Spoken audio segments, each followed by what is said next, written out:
a mob. He said he still suffers nightmares, flashbacks and sleep deprivation. Aside from the assault, Fox also admitted taking part in the riot and looting a city centre sports shop during the violence that erupted. Judge Martin Nolan complimented Sergeant Edry on the way he behaved on the night in question before jailing Fox for 5.5 years. Fianna Fáil's parliamentary party is meeting this evening to discuss the fallout from Jim Gavin's presidential campaign. Micheál Martin says he'll take a full responsibility for recommending Mr Gavin as a candidate. Fundamentally, I did recommend that. I'm not responsible for everything that unfolded, obviously, because we would have been totally unaware of the issue, despite very comprehensive due diligence. But the party were adamant that they wanted, and I accepted, I agreed with that we would run a candidate. There should be a referendum on our neutrality before any attempt is made to dismantle the triple lock. That's according to independent presidential candidate Catherine Connolly. Speaking on the hard shoulder, she says she strongly believes in Irish neutrality, but the question should be put to the people. The Lisbon Treaty and the Nice Treaty absolutely gave solemn declarations, and the triple lock was used very forcibly on both occasions to reassure the people of Ireland that our neutrality couldn't be interfered with. And Dolly Parton has reassured fans that she's going to be okay after rumours she was very sick. The country star's sister Frida had asked supporters to pray for Dolly before clarifying that she didn't mean to scare anyone. In a video this evening, Dolly says she has had some treatments recently, but she's feeling fine. And she appreciates the concern, but she's fighting fit. I know lately everybody thinks that I am sicker than I am. Do I look sick to you? I'm working hard here. Anyway, I wanted to put everybody's mind at ease, those of you that seem to be real concerned, which I appreciate. And that's your news for now. I was only a little fella when it started happening, so I didn't really know what to do or who to turn to. And then for years afterwards, for lots of reasons, I didn't tell anyone. Until finally I found someone who knew how to help, who I could start opening up to. Only then was I able to say, this happened to me. You never have to deal with sexual violence alone. Support is always here. Visit alwayshere.ie, contact An Garda Síochána or call the national helpline on 1800 77 8888. A message from Cuan, a Government of Ireland agency. Newstalk weather. Thanks to Ryanair. No tricks, just treats this Halloween with Ryanair's scary low fares to Barcelona, Lisbon or Porto. Generally dry with cloudy skies and patches of mist and fog.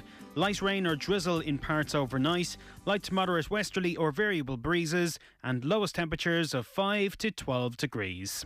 And now you're up to date on Newstalk. The Newsround on Off the Ball. With UPMC Orthopaedic Care. When things don't move, rotate or bend like they used to, choose us to help you get back in action. This is Newstalk. Good evening, you're welcome along to Wednesday night's Off the Ball. It's Eoin here with you until 10 tonight. Wednesday night rugby coming your way from 8 o'clock. The return of Jerry Thornley to the studio coming your way at that time. On the football show after 9 o'clock, we're going to start looking ahead to Portugal versus the Republic of Ireland in Saturday's World Cup qualifier. Kevin Kilban will join us on the line live from Canada. Our number is 0879 180 180 if you want to get in touch with us. Cameron Hill is in studio. Evening, Cameron. Good evening, Eoin. News round coming in just a moment, but top of the sports agenda today is the departure of this guy. We're in Ireland, aren't we? Right, well listen. This is the last stick of buggers you're ever going to do ever, right? So we've got no Bez, and we've got no Rowetta, so we've brought one of your locals up, right? He's called Nathan Murphy from Ballyards, County Mayo, and he's going to take over Bez for the night. Nathan, come on, Nathan. Here's he. You know, once upon a time was a serious Robbie Williams fan. Oh, really, yeah? Yeah. Was in a Robbie Williams video once upon a time. Oh, no way. Tell us more. Much younger man. It's the video to which song again? Strong. Strong. The official video to Strong. Yeah, it's a great song. Alexander Arnold whips it in. Allison scores! Unbelievable! The goalkeeper has scored in the 94th minute. You've never seen anything like it. Allison for Liverpool to keep alive their top four hopes. Well, I won't be doing any moaning today then, just to keep the YouTubers happy. I've been beaten down by social media. Nathan from County Mayo. So I have a football mad 7-year-old. His birthday is coming up. For every birthday, he wants a jersey. I want an England jersey. Oof.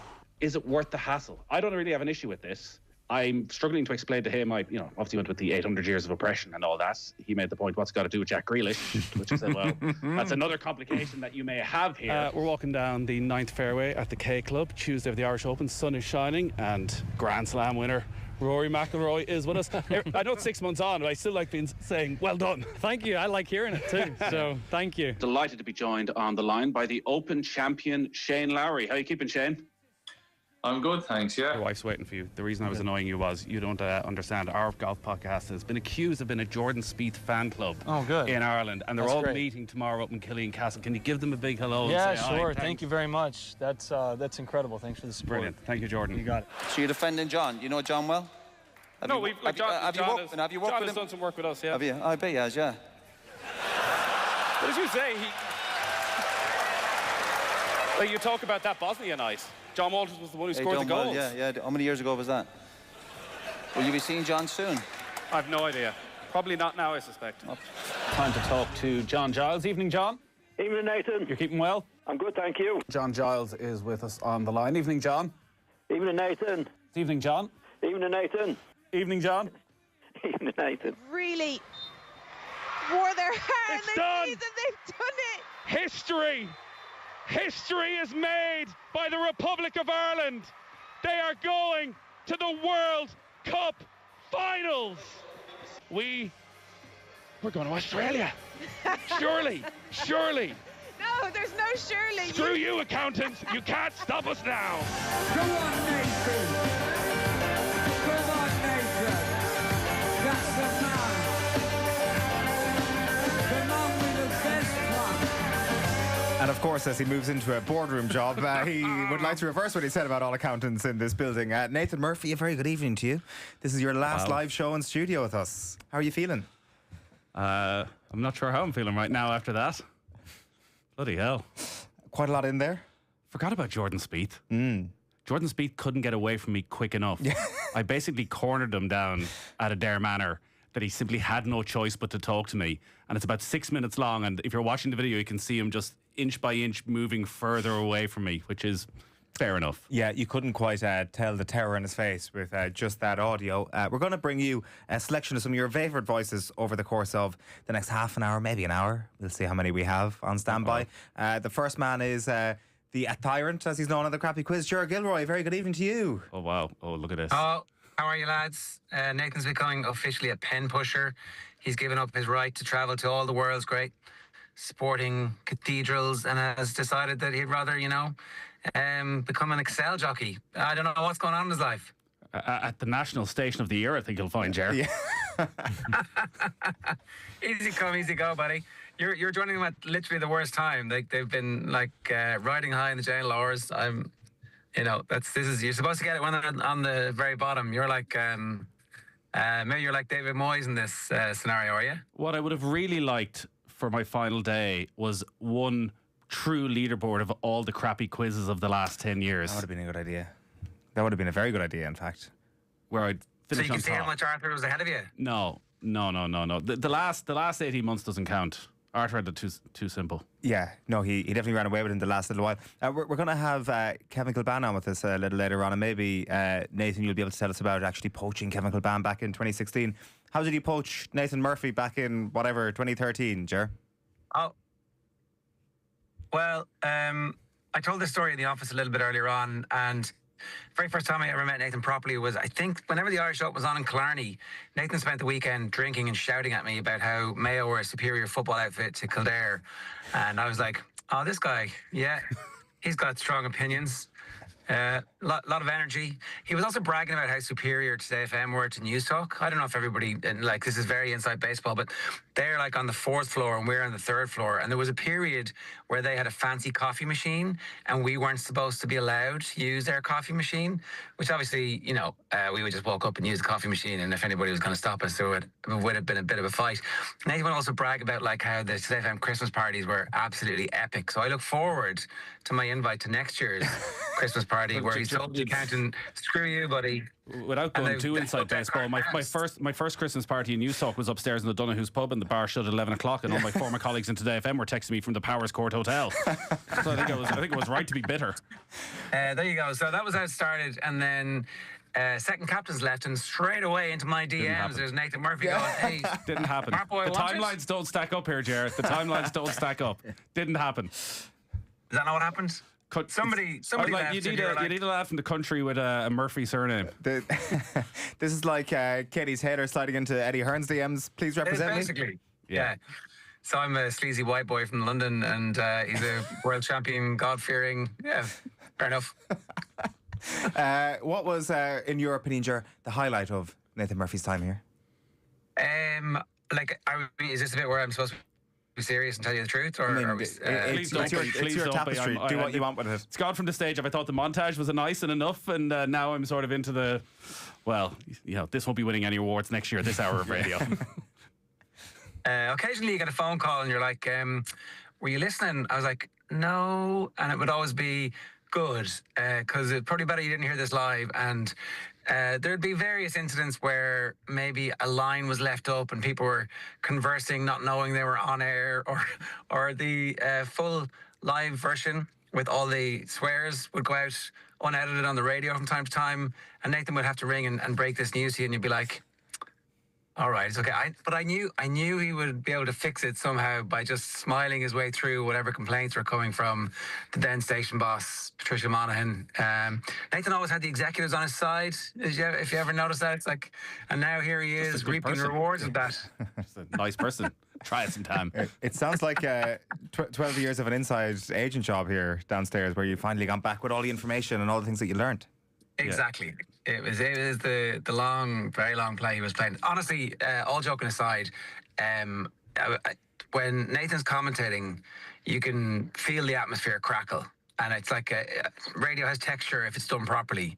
There's like a depth and a timbre to the noise. Like the waves kind of go through you. Like you can literally feel the vibrations when the sound is good. And there's very few people who can capture the essence of a football match in particular, the way that Nathan does. Those big games, that late Allison winner all those years ago on the way for Liverpool to win the league. That's etched in my memory. But the thing is, he was doing that week in, week out, even when it wasn't those absolutely massive games. We'd have some terrible games on a Sunday when the European season wasn't in, and it would be two mid-tier teams, but he's always able to inject something into it that you think, Jesus, I'm actually going to listen to this. I'm going to sit in the car and listen to the end of this, even though it could have been, I don't know if you ever did Bradford and Hull, but we definitely had some turkeys over the years on a Sunday afternoon. And I would say the other thing is that he always got better year on year on year. The work was done, the knowledge of who the influx of new players were, either from youth teams or from far-flung leagues all around the world. That just came through without it being showy, without it being, look at all the work that I've done. I've made all these notes, and I'm going to refer to the fact that I made all the notes and did all the work. It was just at his fingertips because he did the work, and it was never ostentatious. So for me, that was always the bit where it's like, this guy's continuously getting better. And to be honest, that just drives standards for everybody right across the building. And I think you probably learned that you can't come into this place and just coast, that you can't be mediocre, because people like Nathan drive the standards and get better and hoover up all the awards. Beautifully said. Ger Gilroy, thank you very much. Ger. I'll miss you guys. You're very welcome. Enjoy. We have more voices to come very shortly. The news round is with UPMC Sports Surgery Clinic. When things don't move, rotate or bend like they used to, choose us to help you get back in action. We're going to do, I think, story tribute as the evening goes on. Cameron, so where are we starting in terms of the news round tonight? Yeah, in other news tonight, Eoin, Republic of Ireland assistant coach John O'Shea says they're hopeful Troy Parrott can feature in the upcoming World Cup qualifiers against Portugal and Armenia. The striker, of course, missed last month's window after picking up an injury in training with his club AZ Alkmaar. He took part in training in Abbottstown today, as did fellow attacker Evan Ferguson. O'Shea says they won't make a decision on his availability for Saturday's game in Lisbon until late on, admitting they're unsure whether he'll be ready in time for the game. There's every chance, but you also have to respect the kind of injuries had, so we look after the player first and foremost, and hopefully then we can make that decision closer to kick-off. But what we're seeing is very positive. It's everything, the strength and the power and the speed that he has is good to see. So he's obviously, like Troy has been doing the last few years, he's been, I suppose, leading his doing everything right on and off the pitch to be the best professional he can, and that's led to him possibly getting back that bit quicker from an injury that could have kept him out for longer too. So brilliant to see, and obviously he was getting the rewards before the injury too. So as I said, listen, the type of character he is in the group as well, and anyone that has that kind of attacking talent is going to be very important for us. You are off to Portugal as your swan song. Always taking one for the team, I think. Absolutely. I mean, thank you. I don't know what we're just had a look. 28 degrees in Lisbon. Should we be worried about the heat on Saturday night? I wish you could have gone off in better terms. Are you going to be watching Troy Parrott from the start on Saturday, do you reckon? No, I don't think so. Because Tuesday is still massively important. There's a understandable doom and gloom surrounding Ireland right now, but it's not miracle needing just yet because of the way the group is set up. And if we beat Armenia, there's every chance that we'll go to Budapest with a chance still of qualifying, and that will depend on goal difference. So I think we want to keep it as tight as possible on Saturday night, obviously try and get a result, but do not have a humiliation, and then we need to make sure we beat Armenia. So I think Troy Parrott, I wouldn't be surprised if he was to start in against Armenia on Tuesday night, but it was a 24-man squad. He was number 24, a couple of injuries, one replacement. So now he's in the 23. He's going to be on the bench. Maybe they feel they give him 15 minutes and then start him on Tuesday. But no, I think it'll be Evan Ferguson and probably a very defensive-minded team.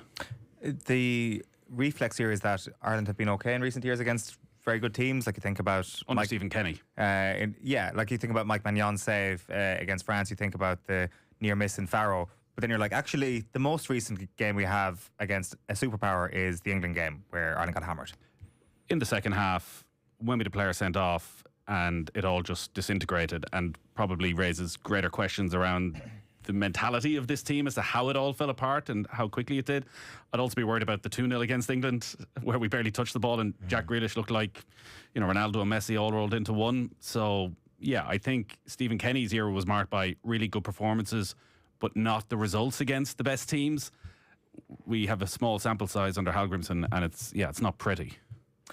Let's bring in our second voice this evening. Not pretty is certainly one thing you could not accuse this person of. The very handsome Adrian Barry is coming in. Adrian, how are you doing? Adrian's come on now. He's I'm just doing my charity work and my volunteer work. Helping the kids in Crow. Oh, he's got the Crokes top on. He's got the Crokes top on. Against and the dying light. Yeah, exactly. Well, I was actually just stood outside gym here because, as Nathan would know, we're very short on facilities, so we're out fortunately at a third party. Eoin, you'll understand yourself how clubs have to manage these things, and the gym has just turned the music on there, so I've had to wander around the corner. Anyway, I thought I was listening to like a clip from 10 years ago of like reminiscing about Nathan giving out about the state of Irish football until I realised this was actually a live conversation. It's been a circular conversation. Finally, it has worn thin for him. I mean, it's up to you here, Adrian. There are, I'm sure, a plethora of different Nathan Murphy stories that you'd like to bring to the airwaves for the very first time on his very last day. What would you like to hit us with? Do you mind if I compliment him to begin with? Of course. That'd be all right. Like, I think a lot of people won't be aware. We had a little bit of a speech in the office, and I actively earlier on sort of chose not to get involved because I was just genuinely concerned that the emotions might get the better of me. I have monster admiration for this guy that's up beside you in the studio there. Worked alongside him for the last 12 years, Nathan. That'd be about right. That's it, yeah. And it's gone in a heartbeat. Am I obliged to say that? But I have valued his wisdom and his guidance and his friendship, maybe more importantly above all of those things over the last 12 years. So I want to get that out of the way. He's been an unbelievable colleague. Today FM are getting a good one, it must be said. And like, he's not going a million miles away, but I think a lot of people won't be aware of the role that Nathan has behind the scenes, and the stuff that he's done for Off the Ball, the key central to bringing in the League of Ireland rights, obviously, over the last few years, like the work he's done around the golf, his Premier League contributions. He leaves some legacy behind him, so like no pressure to whoever's coming in after him. But yeah, I think it's important to acknowledge that stuff that a lot of people wouldn't be aware of. I mean, I feel like I should allow you to come in on the back of all of these glowing references, Nathan. You know I'm leaving, right? Yeah. You know I'm leaving. Thank you very much. I've been incredibly fortunate to work with very brilliant and inspiring people over the last 10 years where you sort of have to step up constantly, and that's on the behind the camera side of things with Jer and Adrian, and I see Emma sitting outside, and all the brilliant work that the productions team do, but also on air, obviously initially, with Joe, and now with yourself, and the great things that you're doing. So you kind of do have to step up, and it's sort of easy to step up when you have these brilliant people to look at all of the time. So it's going to be, it's a strange feeling when you're leaving a job that you've loved so much for so long, but you're still going to walk through the same front door on Monday into the same building and see all the same people. So I wouldn't want to go out with an now to the liar speech, or else it's going to be a little bit awkward at the coffee machine on Monday. Yeah, the mysterious coffee machine up there in the fourth. Adrian, do you want to bring the tone down? Yes, absolutely. Please give me the floor to do that. Just kind of two things I'd mention. Like, I think they both speak to the character of Nathan Murphy. One of them would have been our time together. It was a beautiful. How long were we there in Versailles, Nathan? Was it? I think we 3 weeks. 3 weeks, yeah. 3 weeks. City of romance and bromance, as we discovered over those weeks. It was quite the adventure. And we were cooped up, and it was a tiny apartment, right? Like, did we have 2 bedrooms? It was no, I think we had 1 bedroom and a sitting room where I slept, which was also the studio. This was for Euro 2016, just to give it that. It was just a random trip to Versailles. It wasn't just a random weekend away. yeah. So I'm up for that, Adrian. Yeah. Yeah. Anytime. And there was wine was drunk and conversations were had, and I think everybody partied. We had great fun. But there was a bit of a legacy of that as well that I'd be interested, even at this remove so many years later, to get Nathan's view on where Ireland had exited. Irish football was in a good place, it turns out, at the time, although we didn't know it. We know everybody had gone home apart from Nathan, who was staying on because Off the Ball needed the coverage of the remainder of the tournament quite badly. And as it so happened, the family arrived out to spend a week with him, and just why would you not make use of facilities when they're there. And anyway, we'd gone, and it was about 2 weeks later, and we started to inquire about where the deposit from the apartment might be, this €1,000 that we'd handed over. And don't know, the conversations were just things kept cropping up every time this came up in a meeting. Could somebody chase up on that deposit? And Nathan just suddenly had somewhere else to be. And eventually we managed to track down the reason for all this. Nathan, over the course of that week that he remained on, had somehow managed to do enough damage to the cooker that the landlord had decided that he was hanging on to the grand, and we have not seen that grand since. Nobody else in the company is aware of this, apart from myself and Nathan up to today. So that might be a deduction for your new employers. I really hope you never run for president, Nathan. Adrian Barry waiting in the long grass. Listen, Airbnb, I'm not going to make accusations, but I did nothing to the cooker at any stage. It's all lies. And I'd still like that €1,000 back. He's gone off to look at the data and see what he can. That's an issue with the accountants who are coming up a bit too often tonight. Yes. And the other thing just to mention is just totally radio related, but it was around the golf. Where were we playing that day, Nathan? Out around your club, out around the M50 there. What's it called? Oh no. Newlands. Newlands. We were so excited. It was I can't remember. Was it I think we were skiving off maybe on a Thursday afternoon or whatever, and we were out for around the golf, and I really valued those sessions because it was a great opportunity really to let off a bit of steam about stuff that might be going on at work, and obviously you wander into having a bit of crack after that. And was it the third we were on? No, we were on the 8th hole in Newlands. I had literally just joined this golf club, I'd say 2 weeks earlier. Oh yeah. Had you played one? You played one round. One round. Yeah. This is my second round. And I thought it was much earlier. Beautiful sunny day. Beautiful sunny day, and we were out enjoying ourselves. And Nathan, as he can be in the golf course, was a little bit wayward and skied this one outright on the 8th, was it you said, and into the rough. And it's a deep, dark area. There's a lot of trees, fair bit of debris around the ground. But more important than all of that, probably 7-foot stone wall, not a concrete stone wall. The ones a hut for the toilet, with a roof on it. In Connemara, rocks, that type of thing, kind of pieced together. Not an insignificant obstacle, but really shouldn't be sort of in your eye line. Nathan thought the best route, take the Scheffler line and let's get over the top of this thing, get ourselves nice and pretty. And it was also right in front of the sort of clubhouse area, and he lines it up. Now, I'm not going to lie, right? This doesn't reflect well on me, but at that moment I thought I need to get my hand into my pocket, get the phone out, because you just wouldn't know what would happen here. Now, I would say we'd be sitting on like 3 or 4 million views if I could have got my phone out in time, but unfortunately I didn't. Nathan lashed the ball with his own golf club into the wall, and the ball came remarkably back and hit him square in the forehead. I have honestly never seen anything like it. The man was splayed on the ground, and again, it's with apologies I arrive. I honestly couldn't stop laughing. It was like one of the funniest things I've ever seen. Now, we were in that sort of bit of, should we call the ambulance? What sort of territory are we in here? Oh no, I absolutely thought I was going to die. I had a lump the size of a golf ball on my head for a good 24 hours afterwards. You managed to pull through? Just about. He had a Coke in the bar, and then I said, "Listen, you might be concussed. So the safest thing we could do is I'll follow you home in the car." Which, in hindsight, I'm not sure was all that safe, but yeah, that was one of the better days. I'll find it. I'll show you a photo.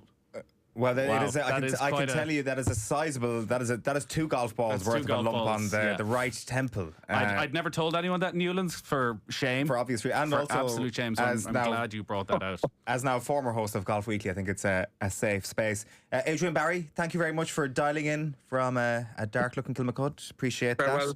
Keep up the good work with the underdogs there, Adrian. Get out of it. Right, we're going to take a quick break. We're going to bring you more of the news round. We are not done with the tributes just yet. Before we go to the ads, it's time for the Cash Machine. News Talk's Cash Machine. Now, another week, another huge amount to be won on the Cash Machine, and this Friday the number you need to know is €100,000 exactly. And this week there are going to be 2 winners, and there are 2 ways you can enter. You can visit newstalk.com/cash machine, where you can enter online, or you can text play to 57557. That's 57557. You have to get your entry in by 3 p.m. on Friday, and then across the Go Loud network of stations, someone will get that call.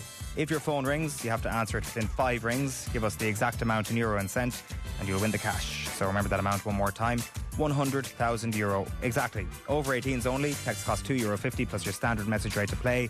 You're playing across the Go Loud network of stations, and terms, conditions are on newstalk.com.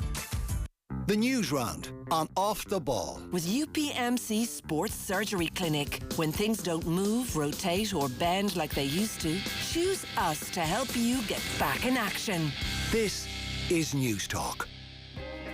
KLM Royal Dutch Airlines connects unmissable European destinations from Dublin or Cork Airport. Explore Amsterdam or fly onwards to Barcelona, Florence, Geneva, Helsinki, Prague, and much more. Embrace the world on your next unforgettable journey with KLM Royal Dutch Airlines.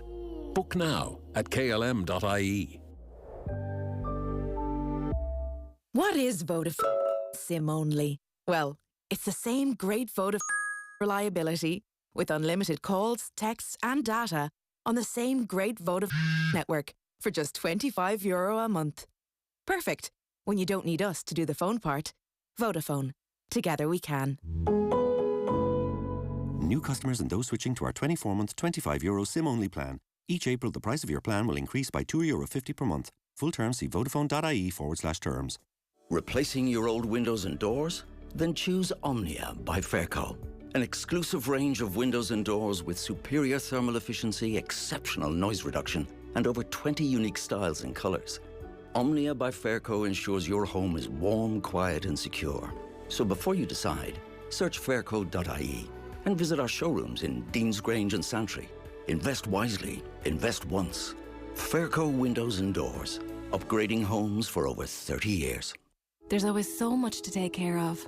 It's hard to find time for ourselves. 1 in 4 women die from heart disease and stroke. But 80% of early deaths are preventable through lifestyle changes, managing stress, healthy eating, being more physically active. For practical tips and support, visit irishheart.ie.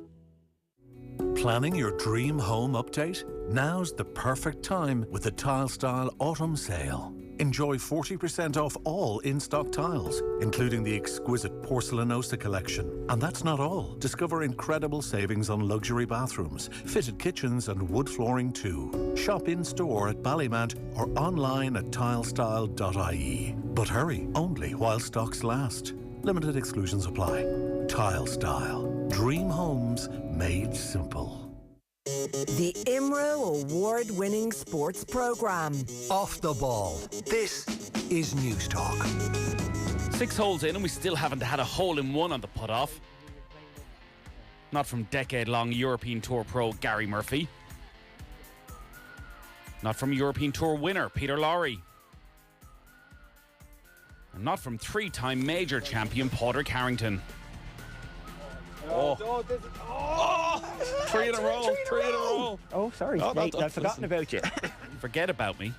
Forget about me. Bloody hell. Well, I took that personally. Oh, here we go, here we go, here we go. Oh, yes. Did you see a that? hole-in-one in front of Padraig Harrington. Possibly the greatest moment of my life. There's no point even asking you, Nathan, what was your highlight? Wow, yes. That was a very special moment. And that's a recent the one. level of abuse I'd been getting off the 3 lads was understandable, considering how terrible I am at golf, as we've just heard. Established, yeah. That's why I decided to go for a putting competition rather than anything else. Do you not take that as a compliment that they were trying to slight you in such an aggressive manner instead of no. Oh, well done, Nathan. Look, you're doing okay. Well, what had happened there, it was more of a visual event, was Harrington was just walking on to the next hole, forgetting that I even still needed to go. He had just totally given up on me. It was like, this guy is beyond useless. So, screw you. Let us bring in our next guest, your former commentator, fellow commentator in crime. Can we call him that? Dave McIntyre, very good evening to you. Wow. Good evening, lads. Look at that. He's got the mic and everything. Look at that. Well, I had to show up in every sense for the greatest farewell party in the history of Irish national radio. Yeah. Dave's like, do you remember when I left, guys? See, we never knew when David left. David always just keep popping up. Yeah. That is true. That is true. Who decided who got the good games on a Sunday between yourself and Nathan, Dave? Well, I remember just trying to engineer a situation where it's like when you're dealing with a child at home. Make sure that they believe it's their decision. Yeah. I think it was done in a fairly equitable manner, because I do remember being at the Britannia Stadium or whatever it was called back then, the Bet365, watching Stoke and Aston Villa draw 0-0 in a 1:30 kickoff when Nathan was at the Etihad Stadium for the Manchester Derby on 1 or 2 occasions. But generally, I think it flip-flopped to each. We each got the bigger games every so often. It wasn't too bad. Why, has he been talking about me behind my back? Is there some resentment still festering there? Myself and Dave, as you know, are very neutral observers. We just love our football. Yes. But it just worked out that we were maybe very happy at times to go to different grounds. Yes. We had a preference for certain grounds at certain times. I was very fortunate. I always remember there was one game I really wanted to cover, which was Liverpool against Chelsea. I was only in the job a few weeks, and obviously I was just in, so it was the big game at the end. This is 2014, Liverpool are going for the title, and it would have been Dave's game. You know, he couldn't really come in a few weeks, and Dave would have been doing the match, and then Munster qualified for like the Champions Cup semi-final or something, and we had that the same weekend, and there was no way Dave was going to be able to go to Anfield. And that was the day Steven Gerrard slipped. Oh, no way. I was like, yes. And then I was like, I'd no. say, yeah, you regretted going then. Absolutely. Dave, you've got 2 options here. You can give us a little bit of wholesomeness. You can absolutely kind of bury Nathan here, whatever you want. The floor is yours, Dave McIntyre. Well, I've never really excelled in the area of wholesomeness. You can speak to anybody I know. Well, I was worried we were going to have a Dadcast reunion for a moment, and God help us all. There was never a farewell party when we left the Dadcast either, nor was there when I left Off the Ball, but look, that's by the by. Look, one of the reasons there were 2 reasons that mainly I loved working with Nathan. He proved himself to be equally as shocking a golfer as I was, and so I always felt I was in good company. I might have just been slightly more shit, but we were definitely in the same ballpark, and generally the playing partners we were with. I remember we were playing at an Irish Open, Ladies Irish Open Pro-Am on the Wednesday or the Thursday before the tournament. We were playing with a French golfer, and honestly, by the 4th or 5th hole, she was just so disgusted that she had been put into the same group as us. She couldn't wait, and I doubt the pros like the Pro-Am at all anyway, at the best of times. But the standard was so bad. The standard was actually so low that we'd almost dragged her down to our level by the back 9. That's what a shocking day it was for her. But as long as Nathan was down in the mud with me, it didn't really matter. And the other thing I liked about him when we were working together was that he has an equally childish sense of humour as I have, and unfortunately for our listeners and for our work colleagues, that tended to come out in the crappy quiz more than in any other any other part of the sure. broadcast week. There was some really forgettable moments. In fact, I think you sent a clip around, or was it Jer sent a clip around a little while back, Nathan, about, I'm not even going to say what we said, but what it was had us giggling like 10-year-olds, much to Jer's absolute disgust, who was the host of the show that day. So that made Nathan, we were very much buddies in that regard, shocking on the golf course, and then like children when we were in the studio together. I do remember a crappy quiz from Electric Picnic many years ago, where I think we were in the Bacardi tent for about 6 hours before we went on air. And you've done well, Nathan, to last in the job until this week, because if the HR function in Off the Ball Towers was functioning properly at the time, you would have lost your job that day.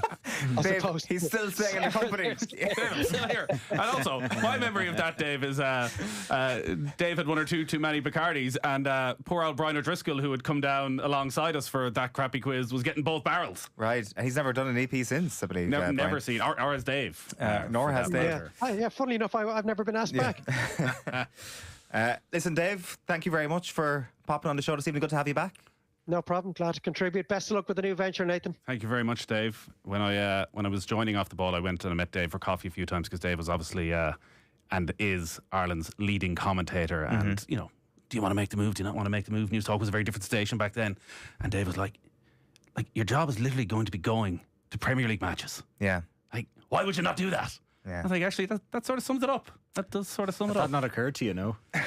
Well, you look at there's a lot of different bits and pieces around this job, and there's a lot of very unsociable hours. And actually, when it boils down to it, it's like everybody else is going to be wanting to go to the thing that you're going to. Yeah. And I probably never lost sight of that, thanks to Dave, who still has that sort of childish enthusiasm for, covering massive events. We are entering our mature era and Off the Ball, I think it's fair to say, after what Dave said there.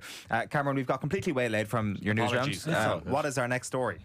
Well, Bohemians COO Daniel Lambert says the club remain on course to have their final season at Dalymount Park next year before the ground undergoes redevelopment. So the Premier Division outfit will be without a home for 2 years as the venue is transformed into an 8,000-seater stadium. Lambert joined Off the Ball Breakfast this morning and gave credit to state funding for allowing them and other League of Ireland clubs to pursue their projects. We're very hopeful that next season will be our last season at Dalymount.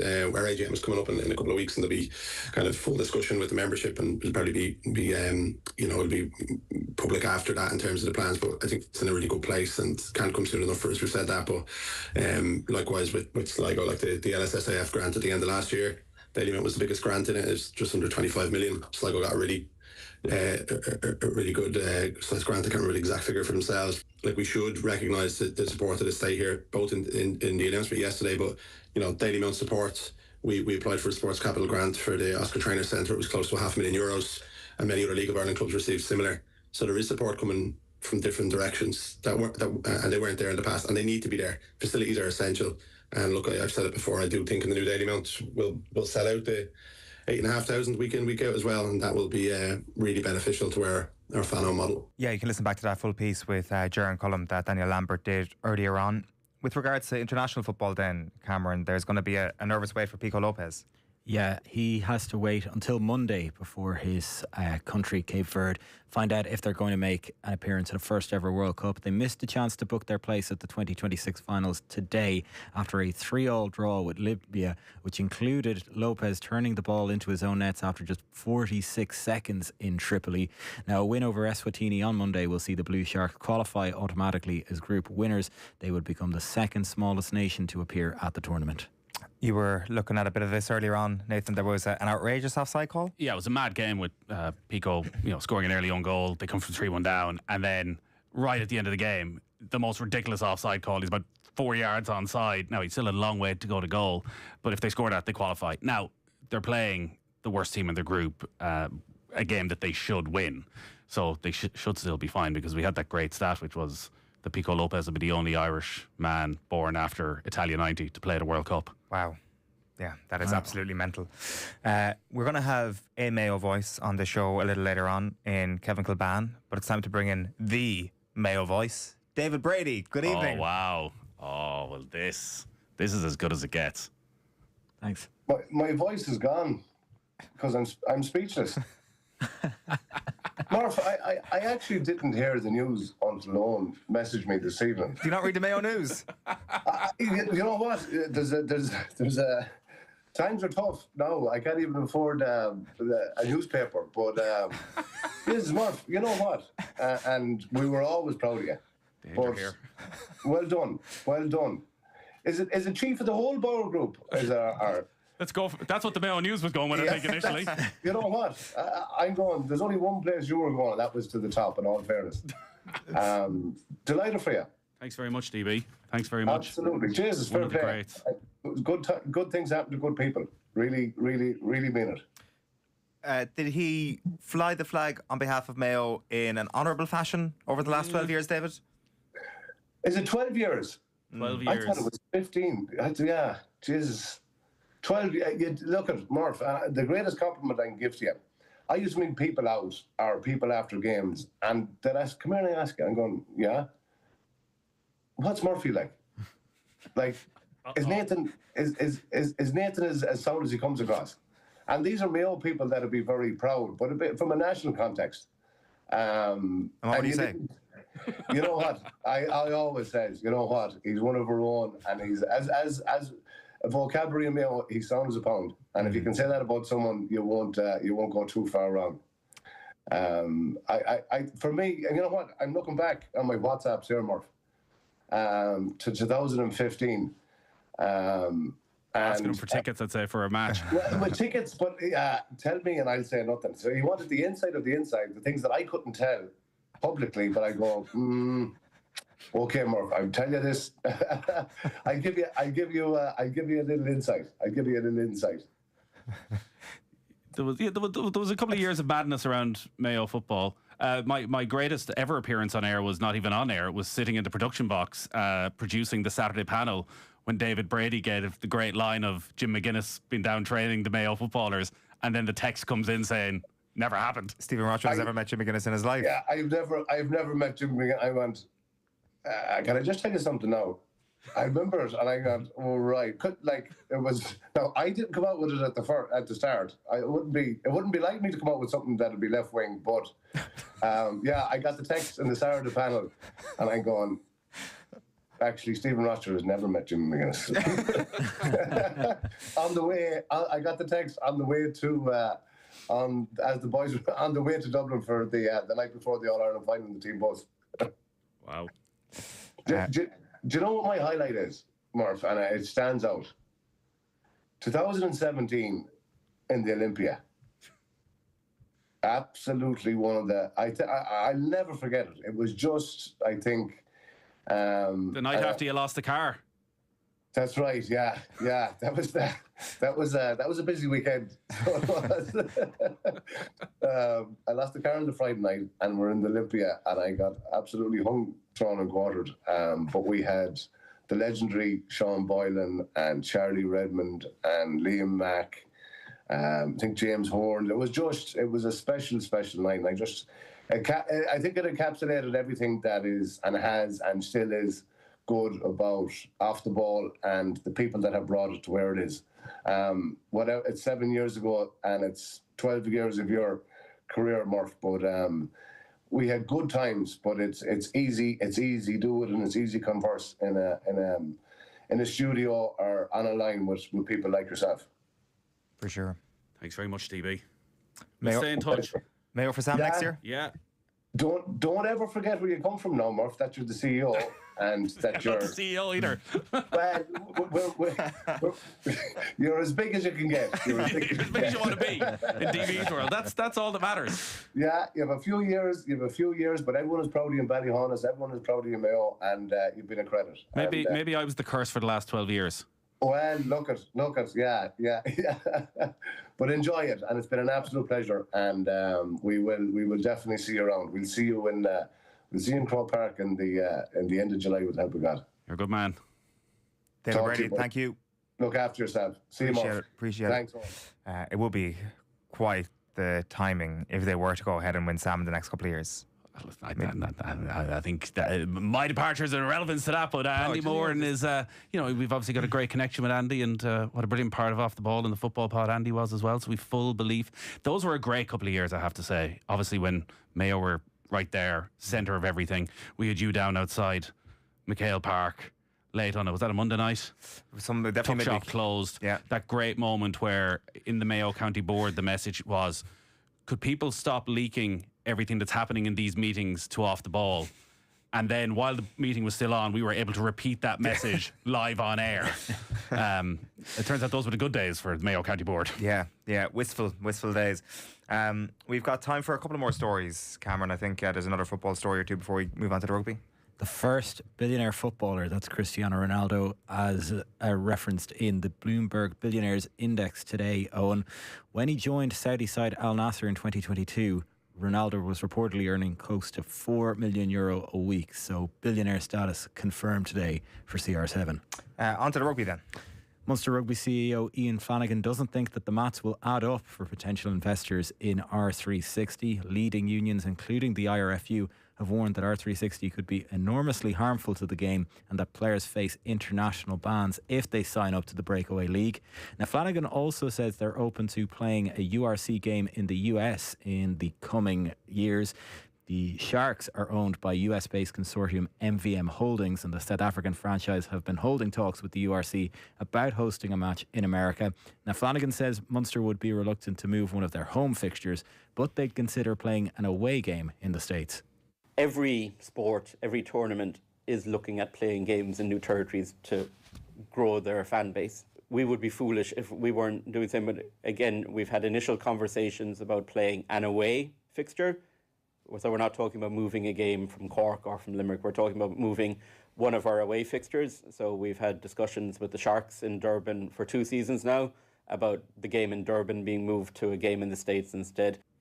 Monday Night Rugby, Wednesday Night Rugby even, with Jerry Thornley coming up after 8 o'clock. On to the Dublin Marathon. We've got news on this front, Cameron. Yeah, organisers have confirmed that all general entries for the event will be awarded via a ballot system from 2026 onwards.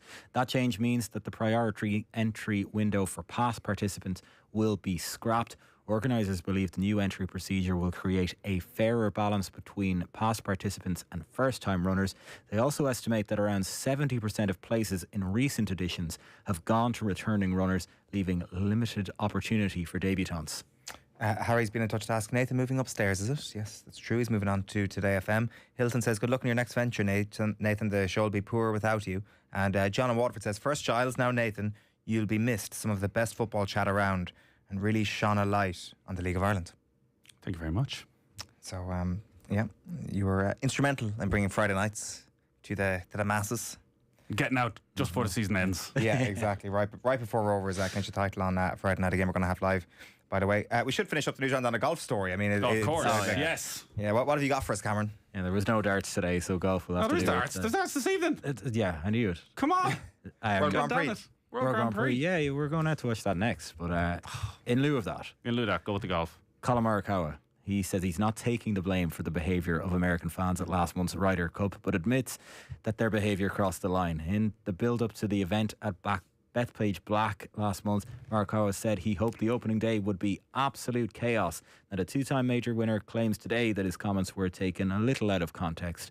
Of course, Team Europe beat the US by 15 points to 13 to retain that Ryder Cup. One last searing hot golf take, Nathan. Done with golf. You're done with golf? It's smacked me in the face too many times. Yeah. Literally. Yeah. It almost took your eye out. Colin Morikawa, you can't blame Colin Morikawa for some of the outrageous comments that were made to Rory McIlroy, but he did say chaos. It wasn't a let's get behind Team USA in the best way that we possibly can, make as much noise for us. It was like, by chaos, the meaning was make life uncomfortable for them. And everything we've heard about Bethpage is that the atmosphere was less of a USA, more of a how can we do the Europeans down? And I don't think comments like that helped us. Is he part of the worst American pairing of all time twice? Yeah. Well, statistically, they were the worst pairing, and then they somehow ended up getting put out twice. And he's had a very bad season, Colin Morikawa, as well. Not much has happened for him. So You can understand he might be a bit frustrated if it's, well, all of these obnoxious Americans who were making these comments that you're solely responsible for it is probably a little bit unfair. Most importantly, Cameron Menzies has taken the first 2 legs against Rob Cross at the World Grand Prix.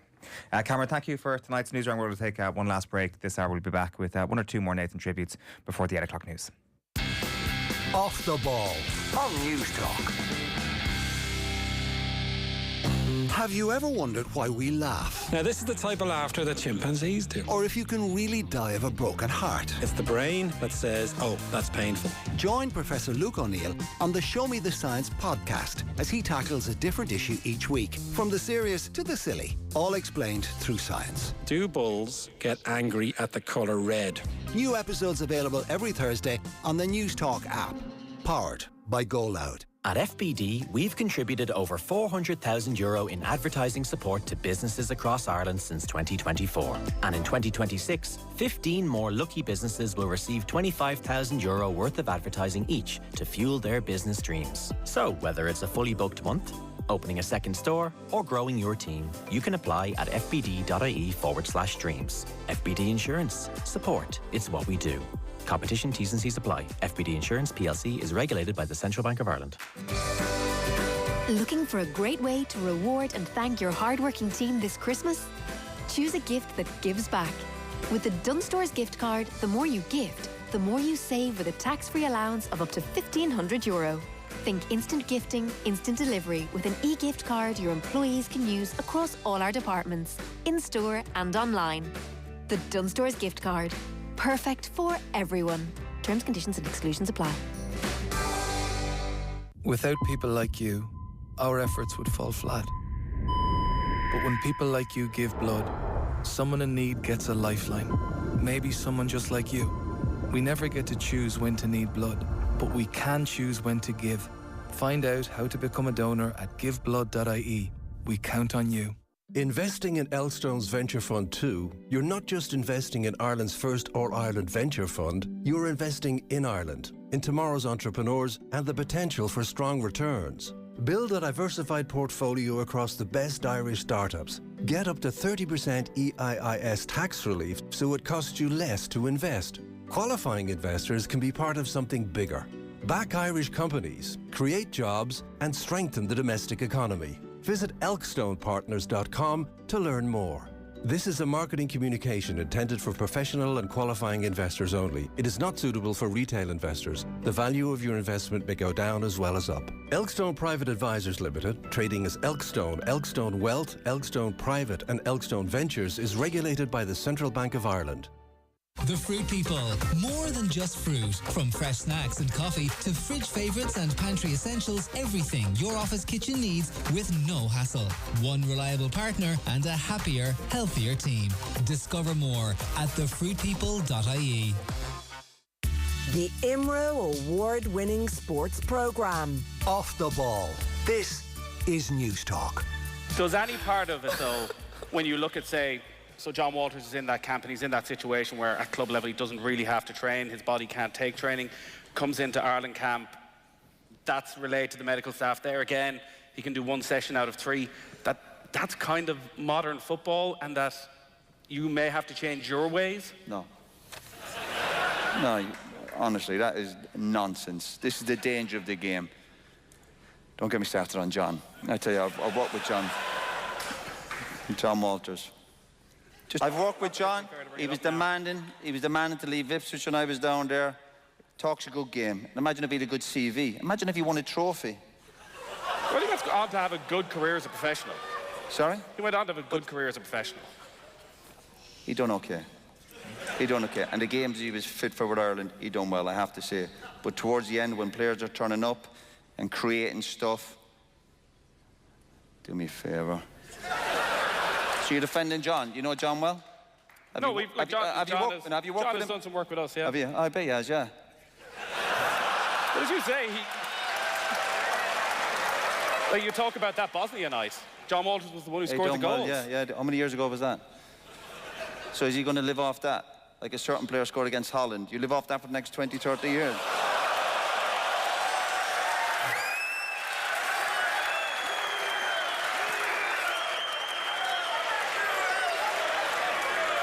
Will you be seeing John soon?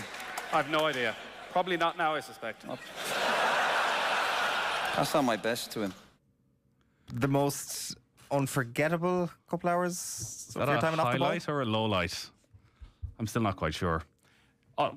Most definitely the most unforgettable, and the one that I guess people don't forget and still talk about. It's even that clip. I just always think it all feels a bit out of context of if you weren't in the room on the night and the atmosphere and how on Keane's side the 2,000 people were. There was nothing he couldn't have said about anyone that he wouldn't have got a cheer. So even when he was talking about Alex Ferguson's family, the crowd are lapping it up. And this is a Manchester United crowd, I would expect, considering it's Roy Keane and Gary Neville. And still, even when it's Alex Ferguson who is the victim of Keane's ire, they're egging him on even more. And certainly even listening back to that exchange, it did feel, as we sort of went through the post-mortem, that no matter how much I might try and defend John Walters, he was going to use that to go a step further towards John Walters. So, yeah, I think probably myself and Joe both had quite mixed emotions in certain ways. Definitely when you walked off stage and like, this is going to be on the front page of every newspaper tomorrow. There's no question about that. And just, in a way, there's sort of a pride from that night of, I think it was maybe the best insight into Keane in terms of people talk about the red mist. And he was so engaging and funny and brilliant to be around all day. And then there's just these sort of 3-4 minutes over, 2.5 hour interview of just madness, of where it goes just beyond, I think, what most people would feel is acceptable. But that was in contrast to everything else that he did that night. Like, he had the audience in the palm of his hand, his comic timing, his insight was just exceptional. But there was just something about Walters and Ferguson that night that probably showed the bit of Keane that we often hear about, but was always sort of in a dressing room and never really seen publicly. Yeah, it was an extraordinary night. We can't really finish up this hour without playing. As I was talking there, I was like, Roy Keane's definitely not going to be on the line. Yeah. Great man. One last thing, we haven't played you in your finest version. The finest version of Nathan Murphy is Crappy Quiz, Nathan Murphy. Salzburg. Correct. Daniel Whitman represents Ireland in which sport? Sorry, what a load of bollocks. So we all end up in the same amount of points. But because you've done some imaginary coin toss, this does not count as a loss for me at all. Oh, it does. I didn't get an opportunity. Four in a row. And Ibaraki was clearly correct, so I should have been going first. Got those shitty questions. Prefecture. It's a prefecture. It's like a county. It's an area. It's not a city. You can't just make it up. You can't decide a quiz on an imaginary coin toss. It's either a city or it's what not. You've just done. What happened to your grace? Tell us how many caps somebody had. We all ended up with 6 points, and then an imaginary coin toss. You need to find a way of doing a proper coin toss. I did well in the rapid fire round. I think that was a really good quiz, guys. One of your many meltdowns, Nathan, the Crappy Quiz. I remember that, and I think the listeners will agree that I was totally justified. I mean, whatever the question was, Ibaraki was the answer. You've never been persuaded to, climb down off those mountains on which you stood on the Crappy Quiz. We do have more coming after 9 o'clock. We're going to get Kevin Kilban on the line, Stephen Hunt as well, to throw it right back to the very start, and we'll get 1 or 2 more highlights from you. We are going to be speaking in the next hour to Jerry Thornley because we've got Wednesday Night Rugby breaking up the Nathan Murphy lovin'. Back in a few. Keep up with what's going on at News Talk FM on Facebook. We've got it all. News Talk.